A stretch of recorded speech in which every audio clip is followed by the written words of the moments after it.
Seperti di hari-hari yang dingin ini, kita sudah memasuki hari yang dingin, pagi yang dingin, siang yang dingin, malam ini juga dingin. Kita mengingatkan dulu pada tahun 5 Hijriah, Nabi Agung Muhammad SAW di Madinah beserta para sahabatnya diserang oleh 10.000 pasukan Quraisy yang bergabung dengan pasukan Quraisy beberapa pasukan yang ada di sekitar Makkah. 10.000 pasukan berangkat dari Makkah menuju ke Madinah dan memblokade seluruh makanan, pasokan makanan ke Madinah. Beberapa bulan sebelum Rasulullah diserang, sebelum Madinah diserang, pasokan makanan ke Madinah itu diblokade oleh orang-orang kafir. Kemudian ketika Rasulullah mendapatkan kabar bahwasanya Madinah akan diserang oleh kumpulan orang-orang kafir yang berjumlah lebih dari 10.000 pasukan, Rasulullah SAW mengajak musyawarah kepada sahabatnya. Ini Nabi Agung Muhammad SAW mengajak musyawarah dengan sahabatnya, padahal la yantiqu 'anil hawa in huwa illa wahyu yuha. Padahal Rasulullah SAW selalu dituntun oleh Allah Subhanahu wa taala, tapi Rasulullah SAW tetap bermusyawarah dengan sahabatnya. Bagaimana dengan kita? Bagaimana dengan kita yang tidak ada wahyu, yang tidak ada karomah, yang tidak ada mukjizat, yang jauh, yang dekat dengan maksiat? Tentu kita lebih utama untuk bermusyawarah ketika kita memutuskan apapun. Rasulullah SAW bermusyawarah dengan sahabatnya, bagaimana kita menghadapi mereka? Apakah kita menghadapi mereka di luar Madinah atau kita menghadapi mereka di dalam Madinah? Kemudian para sahabat memberi usul satu persatu. Kemudian salah satu sahabat namanya Salman Al-Farisi, kama qala Rasulullah SAW, Salman Al-Farisi sabiqul furs. Salman Al-Farisi adalah orang yang paling pertama masuk Islam dari Persia. Salman Al-Farisi mengatakan, ya Rasulullah, dulu ketika kita di Persia, ketika kita diserang oleh musuh yang banyak, kita membuat parit.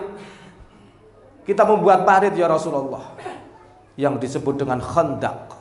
Maka perang tersebut disebut perang Khandaq. Kemudian Rasulullah SAW mengatakan kepada para sahabat, ini adalah pendapat. Kemudian sahabat selama berbulan-bulan menggali parit, membentang puluhan kilo, di mana pada saat itu pasokan makanan sedang kurang karena mereka diblokade. Minuman juga kurang, dan pada saat itu sedang keadaan dingin yang sangat dingin. Mungkin dingin di sini belum setara dengan dinginnya di Arab. Panasnya di sini juga belum setara panasnya di Arab. Dingin yang begitu menusuk tulang. Tapi Rasulullah SAW dan para sahabatnya tetap menggali parit, sampai pada akhirnya para sahabat mendapati parit tersebut ada batu yang sangat besar. Yang mendapatkan batu itu adalah Salman Al-Farisi itu sendiri yang memberi usul. Kemudian Salman Al-Farisi mengadu kepada Rasulullah SAW. Kemudian Rasulullah mendatangi batu tersebut, memukul satu pukulan. Dengan satu pukulan itu bercahaya.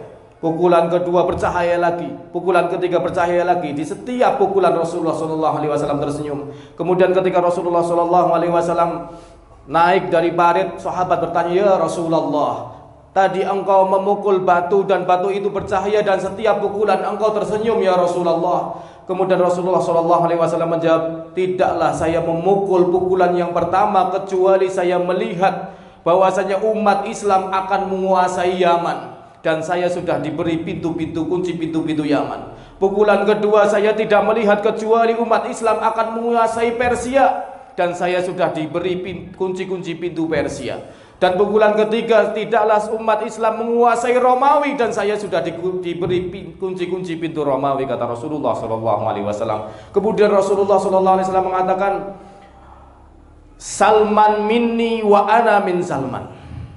Salman itu adalah keluargaku, kata Rasulullah SAW. Sallu ala Nabi Muhammad. Sallu ala Nabi Muhammad. Pada saat itu Rasulullah dan para sahabatnya sedang dalam kesusahan, namun Allah Subhanahu wa taala memberikan bisyarah, kabar gembira bahwasanya umat Islam akan menguasai negara-negara terbesar pada saat itu. Pada saat itu negara yang paling besar adalah Yaman, kemudian Persia, kemudian Romawi, dan semua itu dibisyarahkan oleh Allah kepada Rasulullah SAW di saat Rasulullah sedang susah-susahnya, sedang berat-beratnya. Ya Allah, kemudian ada datang orang-orang munafik mengatakan, gimana ini Muhammad?